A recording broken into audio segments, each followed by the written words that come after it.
¿Qué significa lo que ha ocurrido en las últimas horas? ¿Qué implica que Hernán Lacunza se haya hecho cargo del Ministerio de Hacienda? Bueno, por parte de Lacunza implica un gesto heroico. Un hombre que estaba muy cómodo en su puesto de ministro de Economía de la provincia de Buenos Aires y que asume casi una misión imposible. Algo que se parece a hacerse cargo del timón del Titanic después de haber impactado contra el témpano. ¿Por qué es tan difícil? Porque es muy, pero muy difícil conducir la economía. Apenas un puñadito ínfimo de meses en el marco de un gobierno totalmente debilitado, encabezado por un presidente cuyo liderazgo en gran medida ya se ha licuado. O sea, por parte de Hernán Lacunza, un gesto heroico, donde lo que fundamentalmente él está haciendo es poner en riesgo el prestigio que tiene como economista, el reconocimiento que es muy, muy grande, que tiene como profesional de la economía. Lo está arriesgando todo en el escenario más difícil. ¿Y qué implica en cuanto a Mauricio Macri? Yo creo que la asunción de Hernán Lacunza significa de algún modo la admisión del error en el que estaba Mauricio Macri. Por primera vez veo un gesto que realmente parece admitir que venía mal rumbeado y que la responsabilidad de esa cadena de errores cometidas, creo yo, tras la partida de Alfonso Prat-Gay, y esto no quiere decir que Alfonso Prat-Gay lo estuviera haciendo muy bien, pero tras la partida de Alfonso Prat-Gay, creo yo que el rumbo que tomó en cuanto al manejo de la economía Mauricio Macri era un rumbo equivocado, y haber puesto ahora a Hernán Lacunza, donde hasta hace unas horas estuvo quien impactó contra el témpano, Alejandro Duhovne, se parece mucho a admitir ese error, ¿no?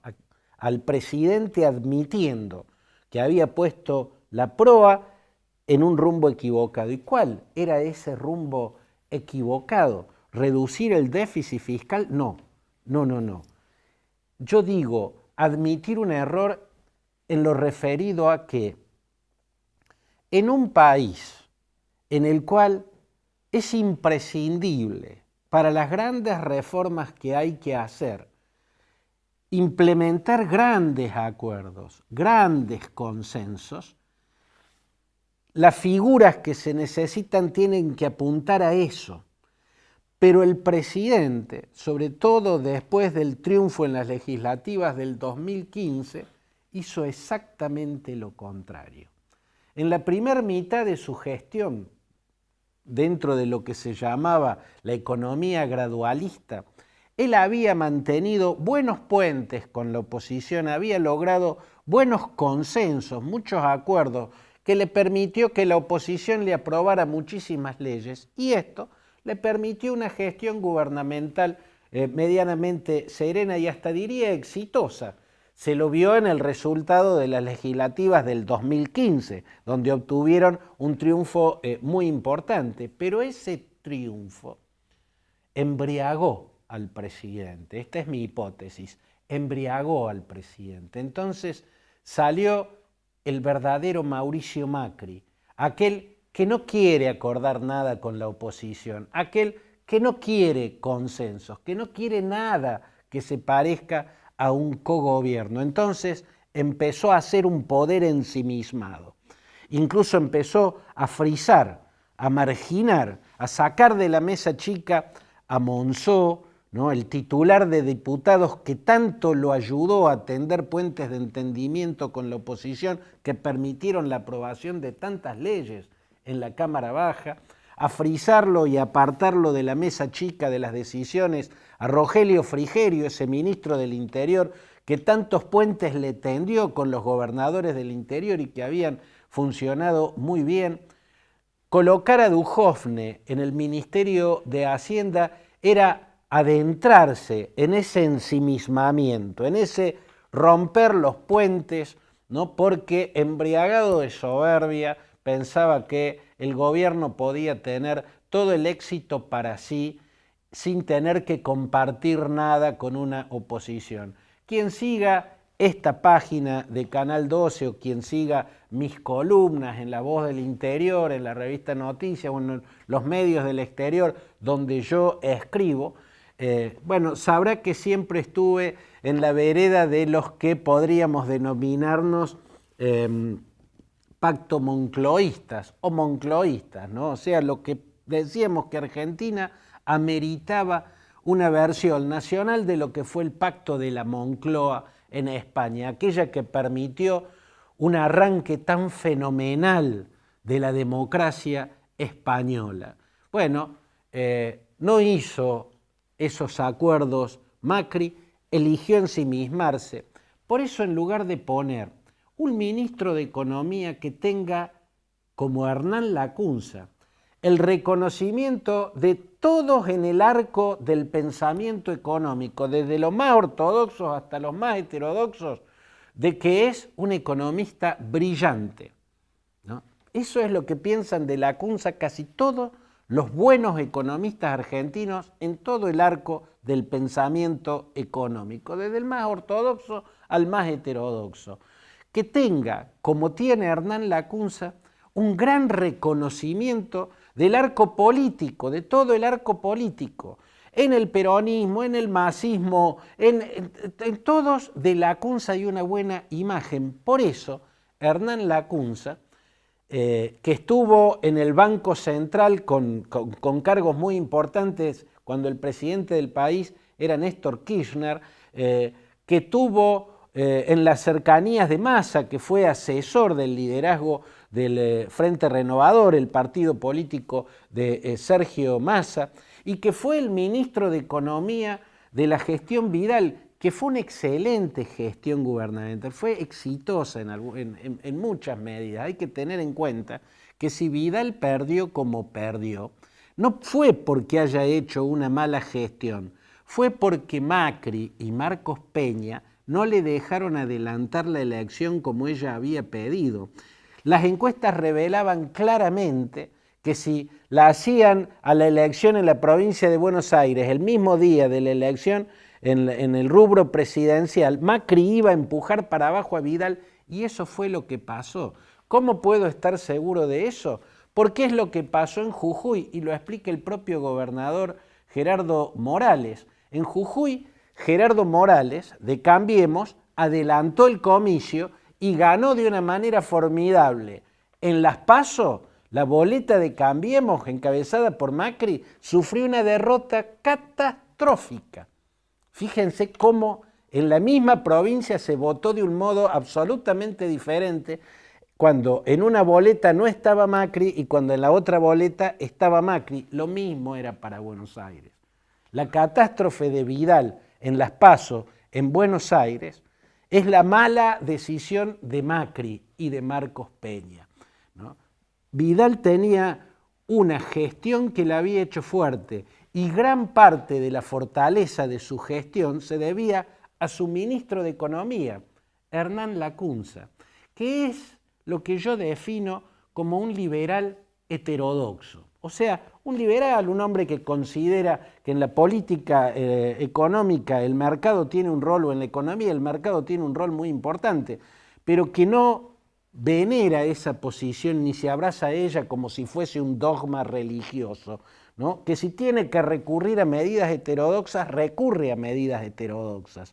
Por ser un verdadero pragmático, ¿no? Incluso cercano a la ortodoxia, aunque dentro de la vereda liberal, Hernán Lacunza tuvo una excelente relación y logró, con todos los dirigentes opositores en la provincia de Buenos Aires, y logró que la gobernación de Vidal tenga una muy buena relación con todos los intendentes, los masistas y los kirchneristas incluidos, y todos los legisladores provinciales, los masistas y los kirchneristas incluidos, que le permitió gobernabilidad y un importante éxito que se veía en la fortaleza de su imagen. Repito, la catástrofe que sufrió Vidal en las urnas es más culpa de Macri que de ella. Lacunza era autor en gran medida por su apertura, por su pragmatismo cuasi heterodoxo, del éxito de Vidal.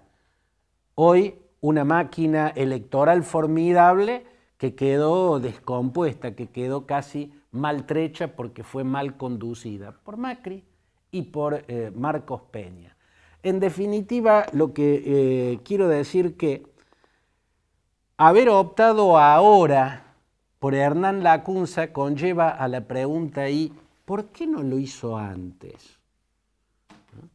Porque si Macri, en lugar del ensimismamiento, el romper los puentes, en correr a los Monzó, a los Frigerio, ¿no? en decir, ¿para qué quiero los consensos si después del triunfo de las legislativas del 2015 queda claro que soy el verdadero dueño de la pelota? Si en vez de esa embriaguez de soberbia y triunfalismo, hubiera pensado como un estadista que no está perdiendo de vista la realidad, en lugar de haber puesto un ministro con una visión económica tan ortodoxa como la que caracteriza a Duhovne, que además no tiene en absoluto el prestigio que sí tiene Hernán Lacunza y no tiene en absoluto el reconocimiento que tiene Lacunza como un economista brillante en todo el arco del pensamiento económico